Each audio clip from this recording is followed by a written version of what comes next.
Hey, it's War Weave Friday, and today we talk about how Trump is a self-proclaimed war hero, how Ukraine has a new V-1 rocket, an update on Pokrovsk, Ukraine's version of the Desert Cross 1000, Nord Stream 2, and more. Okay, let's go. Conflict, politics, military-industrial complex, technology, war.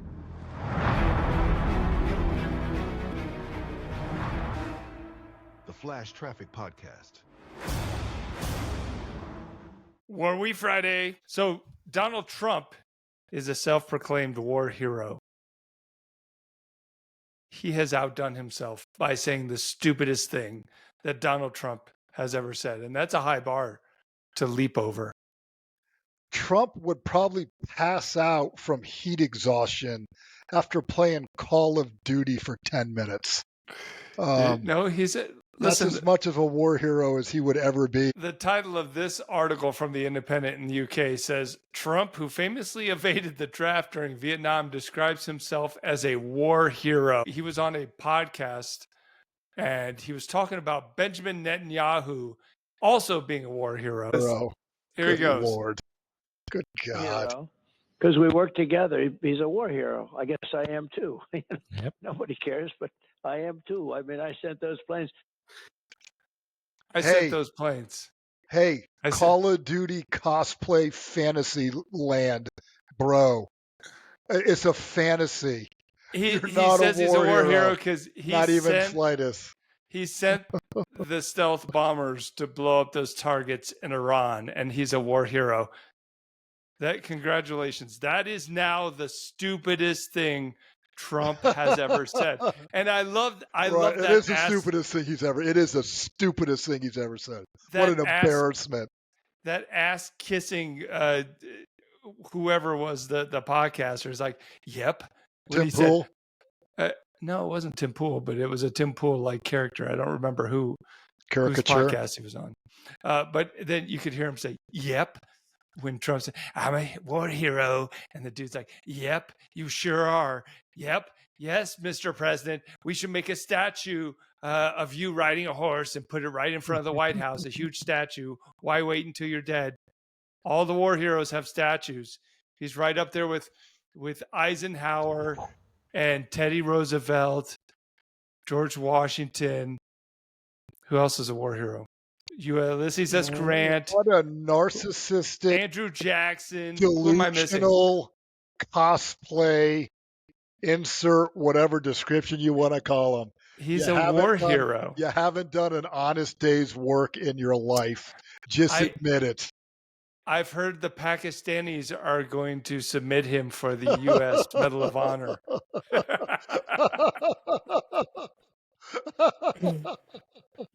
Dude's a fucking war hero. Look at him. Absolute clown.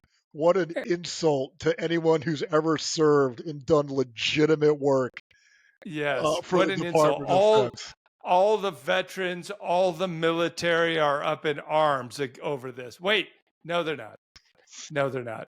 Maybe that's a bridge too far. Let's look at this. Here is a Pew Research Center poll right after Trump was elected, 2024, and the title is Military Veterans Remain a Republican Group, backing Trump over Harris by wide margin.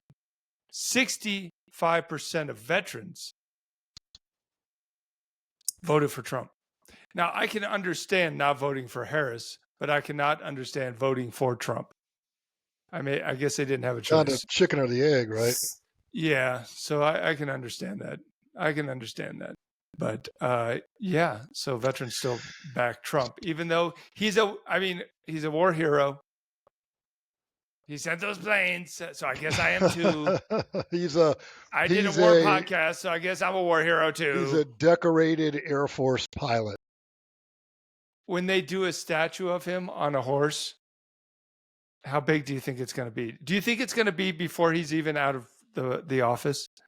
I think he's going to have a statue. It shouldn't be of that. It should be of him in the cockpit of a F-22 Raptor, because he is a stealth fighter pilot.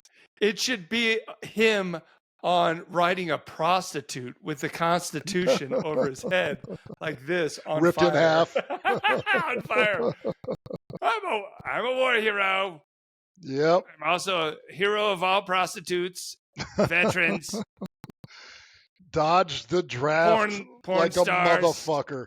He could have been a dodgeball superstar.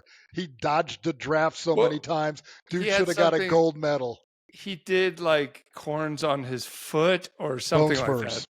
Bone spurs, yes. But that was very common. Go to Vietnam. Oh, yeah. That was very common in the Vietnam War, where fought a war that really didn't make any sense. Failing war. Vietnamese wouldn't fight the war. A lot of Americans were against it. You had Nobody wanted to go to Vietnam. Yeah, like conservative America was changing and shifting a little bit with the Vietnam shit show. And people with money easily got out to go to Vietnam. Easily, you got a doctor to come up with some bullshit so you didn't have to go. Easier than going to Canada. Yep. You just get a doctor's note. Says you got can't enough walk money around the swamps of you Vietnam. know somebody, corrupt doctor willing to lie about it. You get out of Vietnam service easy. And wealthy Americans did in droves. Really makes John Kerry really, by contrast, a war hero, right? John Kerry he is a war hero, but I mean, he served. Very unpopular looking at war. And John Kerry, popular, just contrasting, nonsensical war didn't make sense after a couple of years anymore. Right, but he went and served, put his ass on. And the he line. was one of those guys that could have. He had money. He could have easily gotten out of. Of course he could have. Absolutely, could have gotten out. He was on a. Was he a PT? Was he on a PT boat? I thought he was a riverine boat guy. Yeah, I thought he was a U.S. Navy riverine boat guy. Then I think he came out against the war in Vietnam during the Vietnam War against it, saying what a clown show it was. And then all those PT veterans came out against John Kerry later in life because it all comes back around. Hey, let's talk about drug cartels and Operation Spiderweb. So the title of this Business Insider article is Ukraine studied drug cartels to learn how to sneak drones into Russia for its Operation Spiderweb attack, end quote. I think that's a smart idea. The Ukrainians said that they still posit that they destroyed, far more. 1/3 of their strategic bombing capability. Right. So, it's still, it was a brilliant attack. I mean, this should be studied by the military. It won't be because it's covert action. It was smart to study who are the best smugglers in the world. The Colombians, right? Getting cocaine into America, into Europe. Or the Mexicans. How do you do it? Sure. Or Mexico. Unfortunately for the Ukrainians, their first attempt at Operation Spiderweb was to put the drone in a condom and then shove it up their asses and then smuggle it across the border. I think that didn't you're work. being sarcastic. For the listeners, the listenership, that's sarcasm. So they went back to Colombia and asked for some better guidance. And apparently they got it because Spiderweb was a blazing success, if you will. It was a covert operation. Yes, but then the Ukrainians gave a little bit back to the Colombian rebels or drug dealers. Because look at this headline. In Colombia, local militants use an FPV drone to shoot down a police helicopter UH-60 Blackhawk in an anti-drug operation. Let's just look at the video. I'll make this sound off. I'm going to be a nerd. They didn't shoot it down. It was landed. It was landing or hovering. And it was disembarking. I don't think it was hovering because this video is granular. But you can see. Oh, there's the bird. Yeah, there it is. You can see right here the helicopter, and then you can see the personnel disembarking. It's landed. It's landed. Yeah, it's not in flight. Here's the personnel coming off the plane, and boom. So what hit? Well, what hit it? FPV drone. So what? FPV drone. Where's this video from, though? Who's taking this video? Oh, I don't know. So is this I have no idea. This could be a deep fake video. I don't even know. Right. So that looks like it's taken from another helicopter. So I Yeah. wonder, is this a Colombian police helicopter I just think so. doing, I think it's another helicopter visual? uh, the other helicopter looks like it's using FLIR to Because hunt other this operatives. this video isn't very good. It's not very It's clear. not. This Yeah, isn't a it's not very very clear. good It could be IR a deep video. fake, but uh, whatever the Colombians got for IR, it's not that great. And you couldn't see a drone hit it unless you saw something. Something No, I hit can it. only see the explosion. But Well, let's say it was. there was nothing in my amateur eyes that could discern any kind of deep fake, or why would they? Why go through the trouble to say, like, I guess for propaganda, if you're the militants, you would say. But Yeah. anyways, that's interesting that helicopters are super vulnerable. Absolutely. Super vulnerable. Now, if But we can tie this to Ukraine a little bit. Helicopters Yeah. don't fly in a zero line.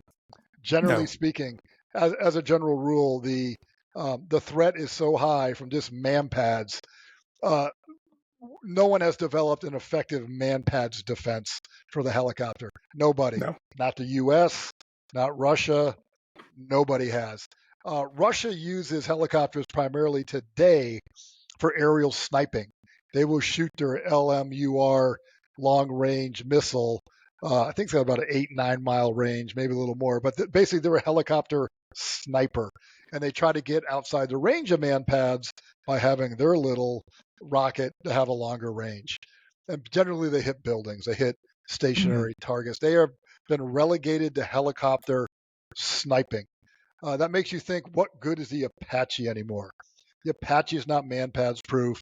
It is as vulnerable as any helicopter out there. All you have to do is stop it from moving, stop it from staying in the air, and it is gone. I think the question of the viability of the helicopter is in question. For a high threat environment. You said question twice. Okay, is in question. For a high threat question environment. If it's no threat, who cares? You and I could run around in sandals and a slingshot on the zero line. If there's no threat, who cares? We'll just run around. High threat, helicopter's vulnerable. And probably not worth the money. Now, I think a couple of months ago, Ukraine, it was pretty well known, did a nighttime raid with some civilian Blackhawks that it crowdfunded and purchased, and did a nighttime, nap of the earth, special operation raids behind Russian lines, supposedly destroyed X amount of battalions. I'm assuming that was from calling in indirect fire and not them personally doing it, because you're fitting about, 10 dudes on a Blackhawk? Anyways. Maybe. The Ukrainians helicopter probably fit 20 on there, but sure, helicopters are generally dead in high intensity warfare. They serve no purpose any longer because of the threat. Now, also, I think we saw a video. Obviously, we saw videos before of Ukrainians flying drones into like an Mi-28 Havoc, and also, I believe, a Russian Mi-8 went in low for combat search and rescue CSAR of a downed Russian crewmen from an aircraft, high performing aircraft, and they got hit with drones. Obviously, I mean, a helicopter we talked about that last week. is a drone magnet. If they can see you, they can hit you. Yeah. Those two helicopter strikes in Ukraine were just luck, though. Like finding them was just lucky. They didn't hunt them down. They just happened to come across them. But maybe conceptually, they can start doing that and start thinking that way. Yeah. Well, maybe. Let's talk about long-range drones, because it seems like right now there's a lot in the news, a lot on the Twitter space with the Twitter idiots talking about the price of gas in Russia, which is up to like 80 rubles per liter. So 1 penny a liter. It's like 1/2 of 1 penny a liter. Yeah, a penny a liter. I think it's like $1 a liter. So, which is still pretty cheap, but I guess. Would you say Russians, 80 rubles or 80,000? I think it's 80 rubles per liter. So a ruble is less than a penny, right? I think it's 80. I think there's 80 in $1. All right, bro, you're about to get Google slapped. Yes, let's. It's very simple. How many rubles are in $1?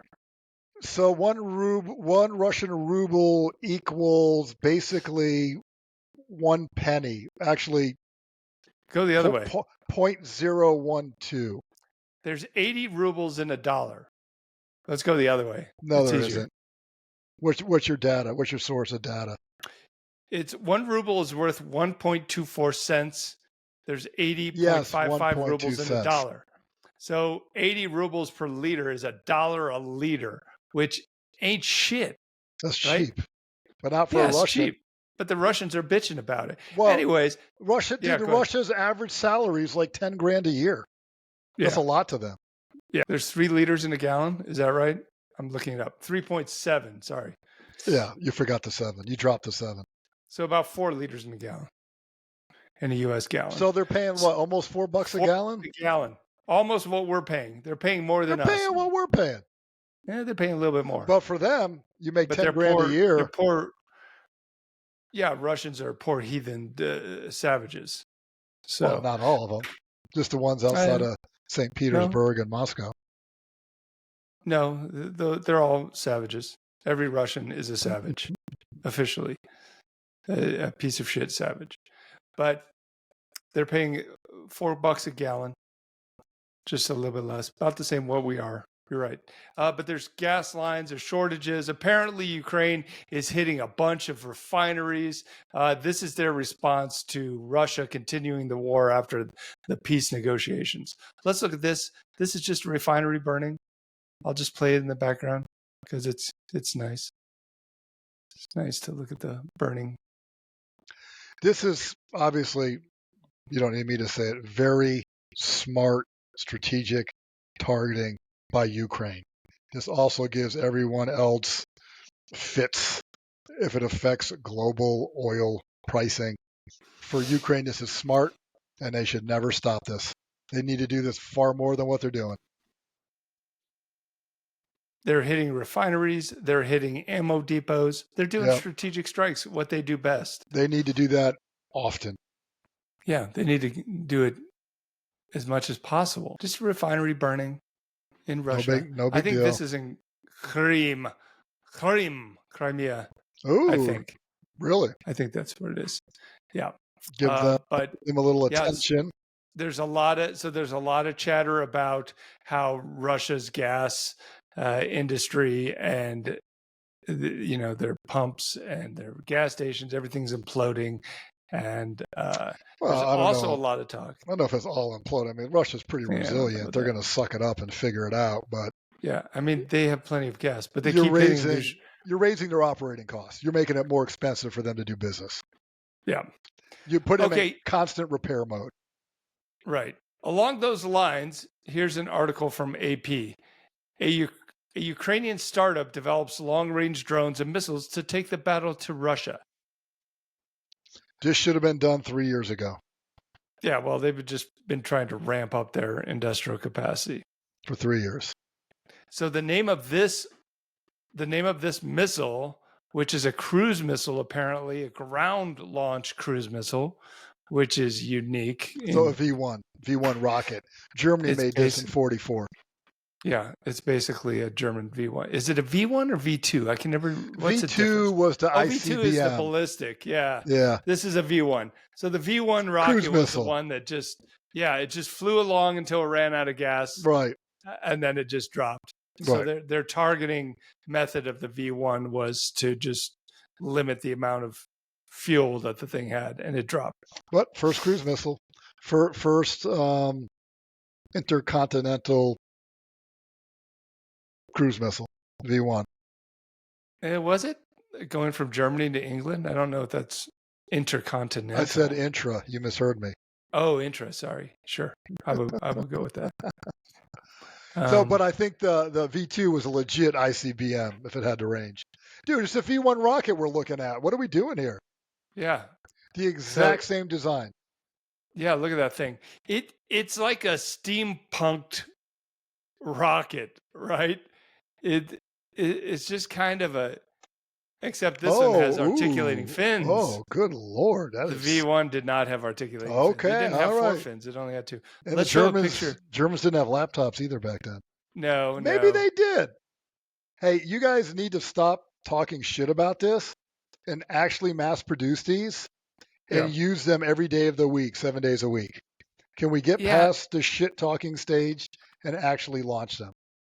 Yeah. If you had, let me give you a hypothetical. If you were a country being attacked by the Russians and you were a small Soviet army being attacked by a large Soviet army, and you had a Wunder weapon like the V1 rocket that you had not used yet, but you're trying to mass produce it silently so you can defeat the Russian horde, would you go on the Twitter idiot universe and put videos about your rocket, or would you B, quietly manufacture as many of them as fast as you could and blow up as much shit as you could without telling anyone, especially the Russians or the rest of the world? I would do part B. I don't think Ukraine protests too much over this, building of these rockets. I just, why are you telling everybody? But you see it all the time. We've heard talks of missiles for months being developed or whatever. Yeah, good for you. Part of that, you want to have an image of strength. You want people to have faith in you. People got to believe in a better future. I got all that. But now produce some and launch. Produce a V1 rocket, dude. The Germans were doing this in 1944 in Peenemünde. So here's the Flamingo rocket. Oh, Jesus. There it is in all its glory. Just took off from a launch pad. Just like a bunch of smoke and fire and a V1 rocket. Yeah, you're right. Brimstone. Yeah. That thing reminds me of a Scud missile. Ugly, technologically behind the time. Effective. If you look at, first Gulf War. And I guarantee you, Russia can't shoot it down. No, Russia can't do shit. I guarantee you. I don't know what just like detached from the body there. Okay, now it's going. It's probably like the rocket assist, the SCAD or whatever. Yeah, I guarantee you, Russia never shoots this down. No, they're never going to shoot down. Apparently, it's called the Flamingo, and again, that's the Flamingo. That's the a Flamingo badass rocket, name, dude. That's badass. Apparently, the name comes from the fact that the first prototypes, something in the metallurgy, they came out pink. That sounds like bullshit to me. How do they come out pink? Could be true. I mean, anything that's preposterous is probably true. Yeah. It seems kind of absurd to me. But hey, the Twitter idiot verse is alive with talk about the Flamingo missile. It could just be bullshit. They might only have 5 of them. Who knows? But this is, Ukraine's way of saying, look, we've got things too, Russia. We can hit you back. I want to show a picture of the German V1, and you compare it with what we just saw. There it is. It looks exactly the same, only smaller. It's the V1. This is, so the Flamingo rocket is basically German V1 rocket, updated 2.0, with upgraded with bigger stuff, bigger explosive, bigger jet engine. I like the little propeller. I know. I'm sure that serves a function. I'm sure it has. It's not just a cute little thing. Maybe so many revolutions tell you what kind of distance it's traveled. And yeah, exactly. Who knows? But that's so cute. German engineering. This article about this company that's making the Flamingo missile. They also make the Ukrainian Shahed. Where is it? I haven't seen a Ukrainian Shahed video yet, except to say I'm sure we can find it. We're making 10,000 of them. Where are they? I saw videos of the parts, and it looks like Shahed parts to me. Okay, so you got a video of it being launched and whacking something? I'm sure we can find it. But I'm sure you can. This article says Ukraine's government is now purchasing about $10 billion of weapons annually from domestic manufacturers. Good. They need to. They have the capacity to triple that amount if they could have the proper investment. Well, if you had 10 times the investment, you could do 10 times the production. Got it. One of the engineers at that plant said she is skeptical that Russia will accept terms for a real peace and, quote, we are preparing for a bigger, much scarier war, end quote. Good. She's smart. Yeah. Finally, there's someone intelligent at the table. Yeah, Ukraine, you better not produce. You better not let up on the gas for a second, dude. I don't care if you're a year into negotiations. You better produce more. You better strike deeper, more often, juicier targets. You're a fool if you do anything else. Here's a video. Here's a video of drones, FPV drones, striking a fuel train. Whacking a train, yeah. In Zaporizhia. So that's down south. I'll leave the music on because it's kind of funny. They're playing Enya in the background as this drone just casually goes into these tankers. Boom.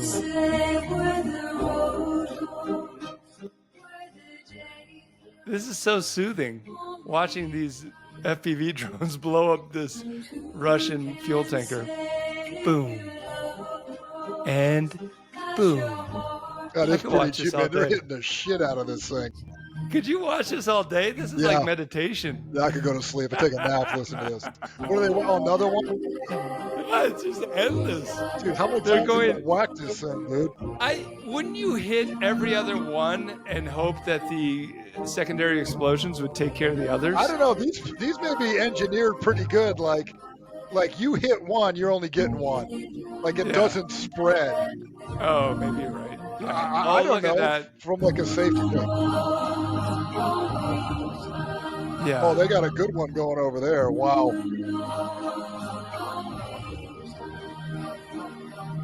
My question, I guess, is how far away from the front lines are the fuel trains for Russia? I think they're pretty close. I think must be pretty close. Ukraine's done whacked by FPV drones. Yeah, pretty bad job of deep strike of like their rail lines. How is any rail line up? How is not every rail bridge in 500 miles whacked and taken out? They haven't. Yeah. That's my chief complaint of their lack of deep strike, like thoroughly, like at every concentric ring of like 10 miles, everything gets whacked. They haven't done that. Yeah. But this is what they should be doing. They should be hitting a big front. Trains. Yeah, every train should be getting hit. Yeah, that's probably a pretty high value target with all that fuel. Yep. Let's talk about also in the Twitter idiot universe, a lot of talk still about that incursion by the Russians north of Pokrovsk. So let's look at the deep state map. I'm going to pull up the deep state map and we'll check it out and see what's going on. Now, this is interesting. If you see that the area right here, Dopropilia, where the Russians went 6 kilometers across the lines, it looks like the Ukrainians have counterattacked. And then ISW reported a couple of days ago that the Russians are conducting their own counterattack. So it's a fluid situation. It's going back and forth. So we'll have to wait and see.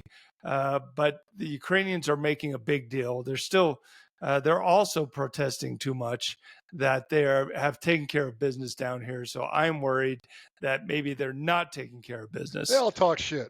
They all, both sides talk tremendous shit as opposed to just handling your business. Now, when you look at some of the footage in that area, and it's probably the same across all Russia, equipment doesn't win wars.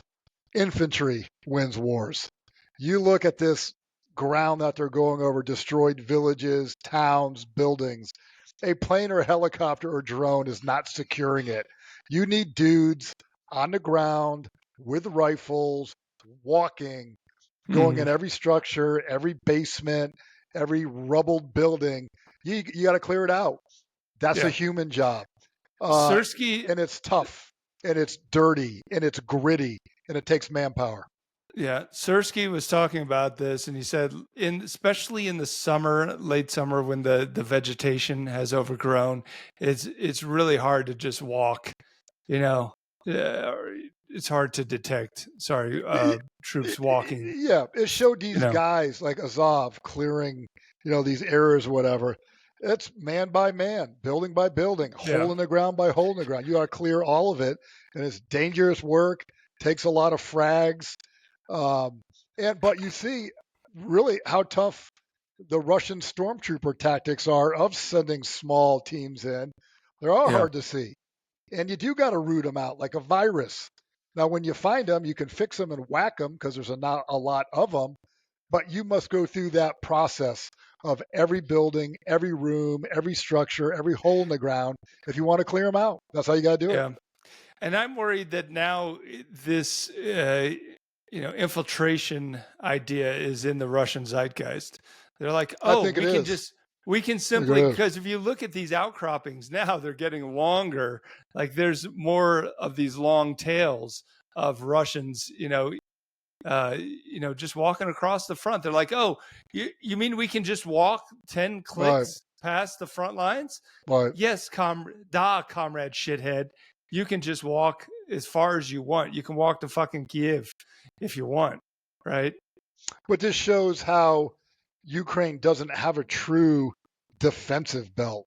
Like whatever your mind is, it's not like connected trench lines and bunkers and barbed wire everywhere. It isn't. They don't have that.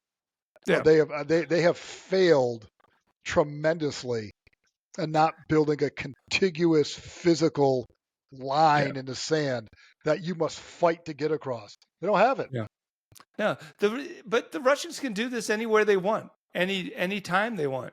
They can just walk. Yeah, you can go as deep as you want. The problem is, how are you going to protect that? You're going to get snapped off, and then you're going to get isolated, and you're going to get destroyed or captured if you're lucky. Yeah, deal with it. Next. Yeah. So a lot of stories are coming in about the Russians in Pokrovsk getting captured. They've been captured, right? Yeah. Yeah, and then the Ukrainians are putting it up. Let's look at this video. I thought it was funny. Oh yeah, I saw this. So this is a video of the captured Russians, and they just talk about why did you come to fight? Why are you killing Ukrainians? And there's a bunch of different stories. This guy got a summons. This guy wanted $31,000 so he could buy an apartment. Most of these guys are just like, I came for the money. And they said that they, I saw this video. They said like they have basically no food or water. They have to, air quotes, live off the land. They got to like steal it from local residents. This is what I was telling you, where they're like, they have no command and control. They're command and controlled by radio. Yeah. Where like someone tells their little infantry team, move forward. Yeah. Somebody way in the back is telling these guys where to go. Take a left at that house, go straight. I'm sure they're very detailed instructions because there's no mission command here, right? And you get this over and over again from these guys that they've been lied to by their chain of command. You hear this 1,000 times. They said we'd have it easy. We would guard supply chains. We'd be in the rear, blah, blah, blah. And then they're like, walk forward until you're shot. They're like, yo, bro, that's not what I signed up for. Well, now it is. Yeah. And these guys, these captured guys can't go back to Russia. They're not going to be hailed as heroes in Russia once you get captured and released. That's not how it works in Russia. You should have died. Yeah, you should have died for your country, and now you're a piece of shit. Correct. You're not going to get any of that money that we promised you. Correct. And you might not have to begin with. But yeah, now that you're POW, all your pay is stopped. There's no benefits. Your family doesn't get anything. No, because they're not going to acknowledge that you're a POW, even though they see the video. They're not going to acknowledge any of that. They're not going to acknowledge killed in action. They're not going to acknowledge missing. Nothing. They don't want to pay money.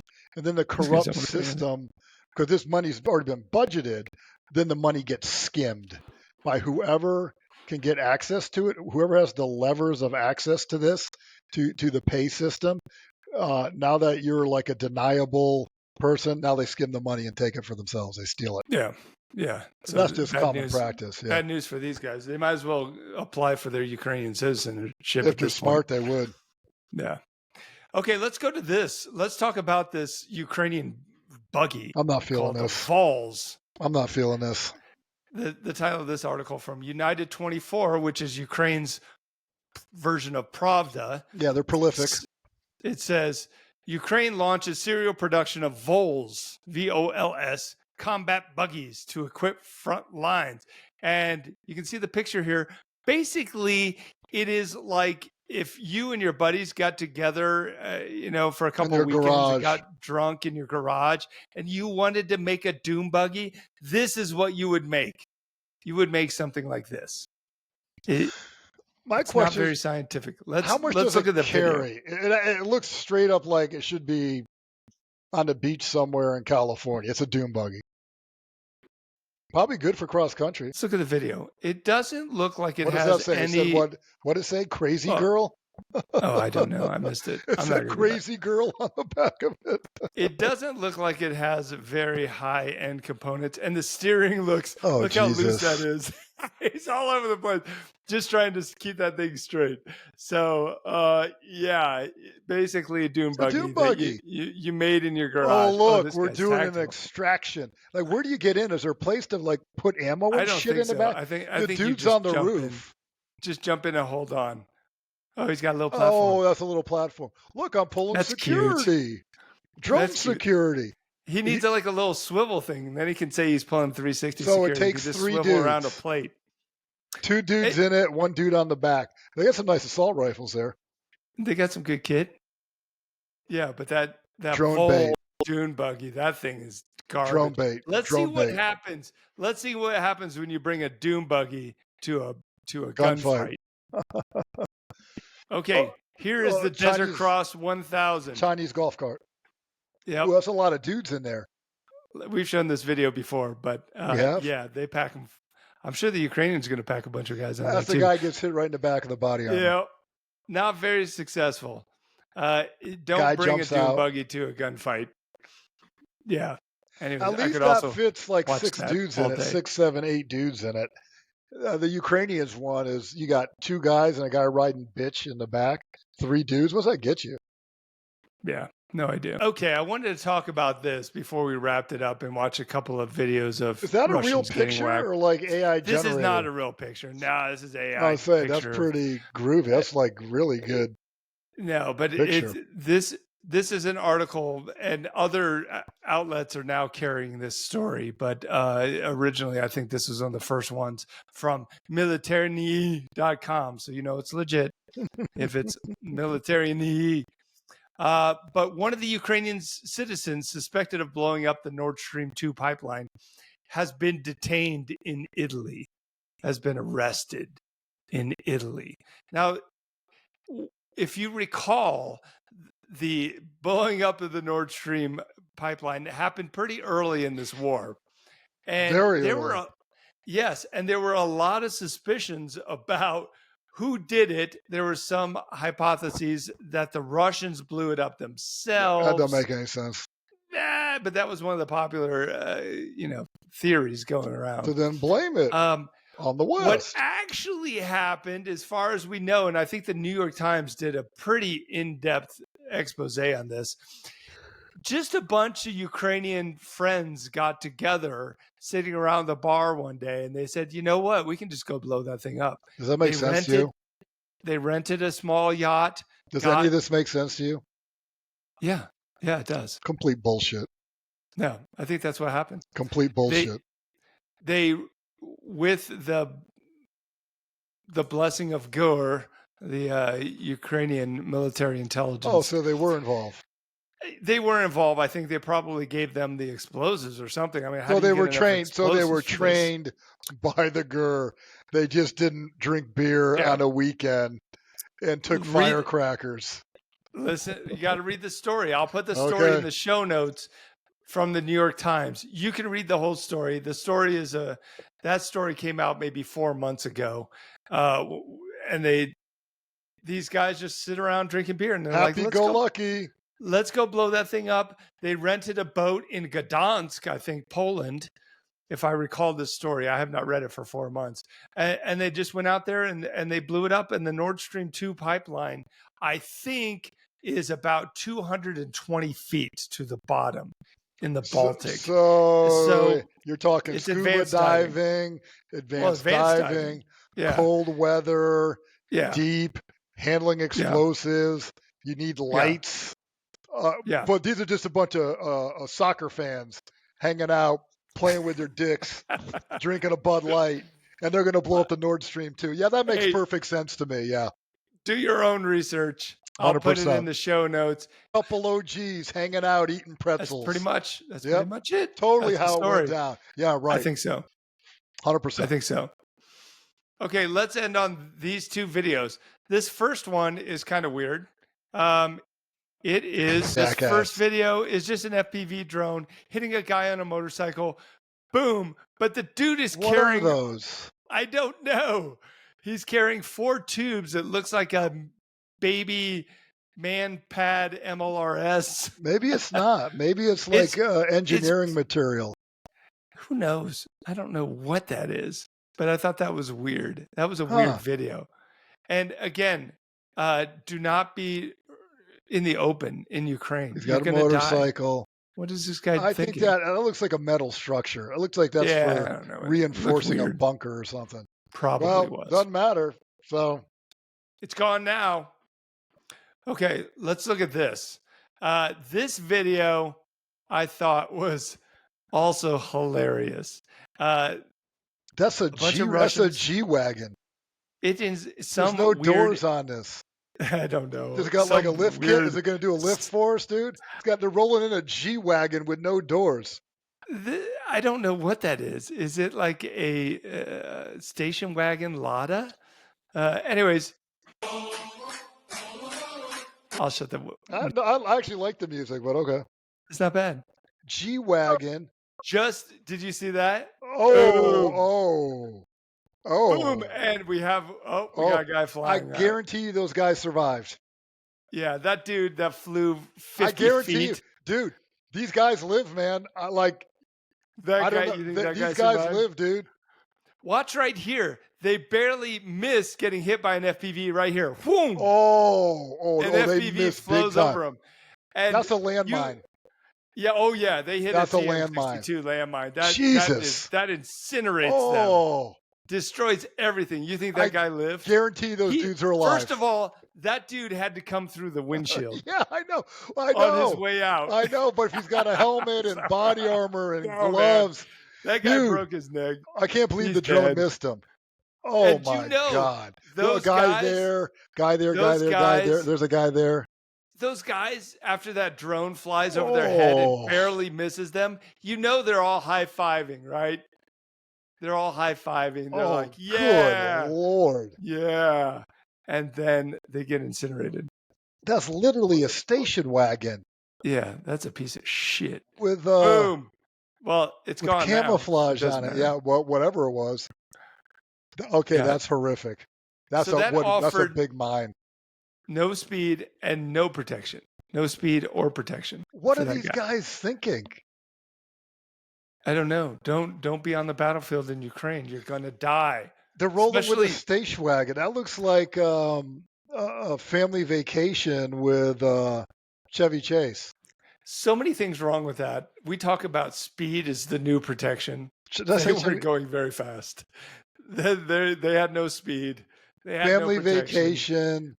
The faux wood exterior station wagon. And you can't do route clearance in Ukraine, right? One day, 15 minutes ago, doesn't matter. We cleared the route. Right. Doesn't matter because they will come back with drones or robots and put TM62 mines right on the tracks where you're going to be driving. Wow. And hilarity will ensue, just like it did for those guys. Especially some of those guys lived.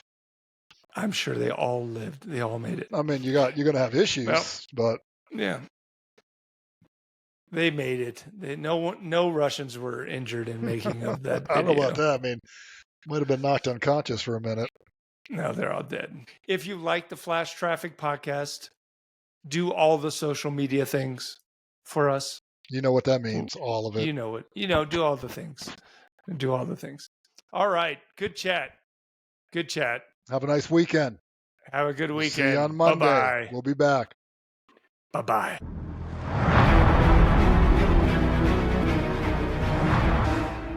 The Flash Traffic Podcast.